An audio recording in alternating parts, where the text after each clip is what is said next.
This is a poem I wrote about earthworms getting in my garage. It's called Prolapsed.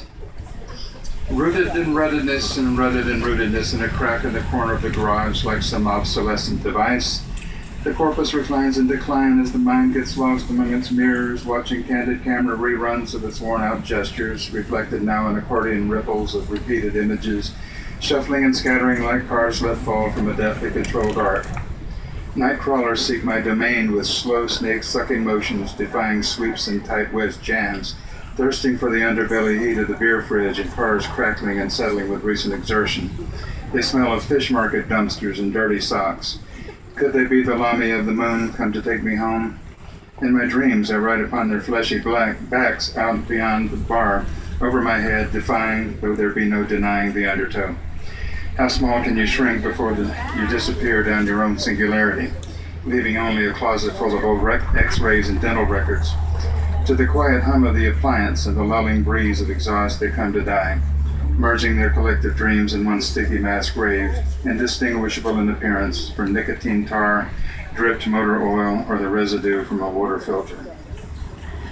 This is a poem about reincarnation called Hand in Glove. The gears of the machinery of life everlasting are grinding down, teeth all broken, spinning freely, going nowhere.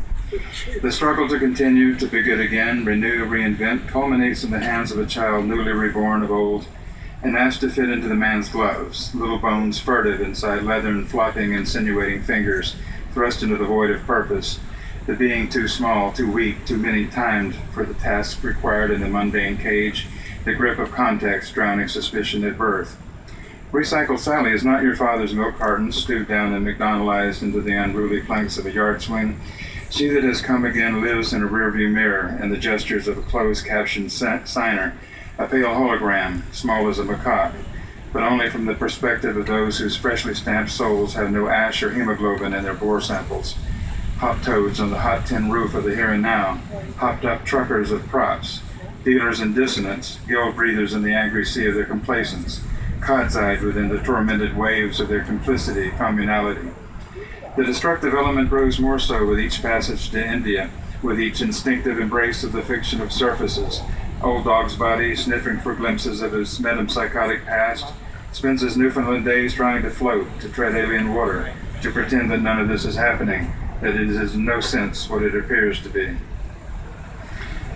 This is a poem about the century plants that grow all around here, and then every now and then they think they're a tree and they get very tall. It's called Enceladus Rising. The common agave, most often seen as the curtsying daughters of the dawn, arrayed through the dimensions of the day in taffeta stripes of green, light and dark, their ample, diffident cousins in hues of gloamings gathered nestled obscure in the scullery of budding oak and bay, lives for a century, so they say, its youth at the feet of Las Meninas, its ripe years, if not harvested into some barfly's tipple, and the sheer ravishings of simply being alive. Only in the barely discernible encroaching shadows of death does the stoutest of heart catch the virus, feel the blush of hubris, pituitary synapse, outrageous growth, earth burgeoning soaring of massive mind over manners from a manly 2 feet at its most respectable zenith, to an obscene 20, 30 feet of Cassiopeia lusting, stratosphere thirsting thrust.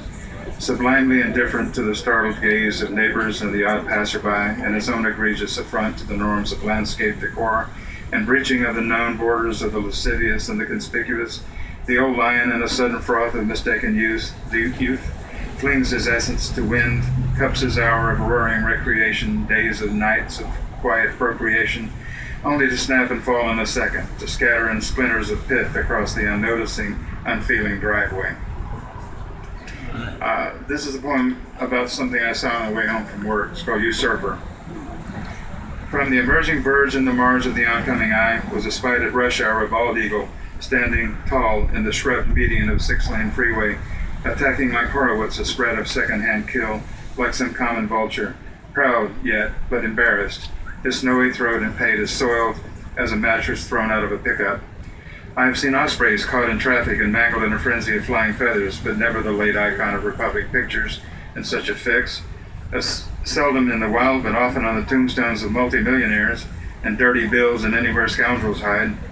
The poor ones squeezed their bucks till he grinned, But as the car flew by, I do believe I saw him crying, the country dying.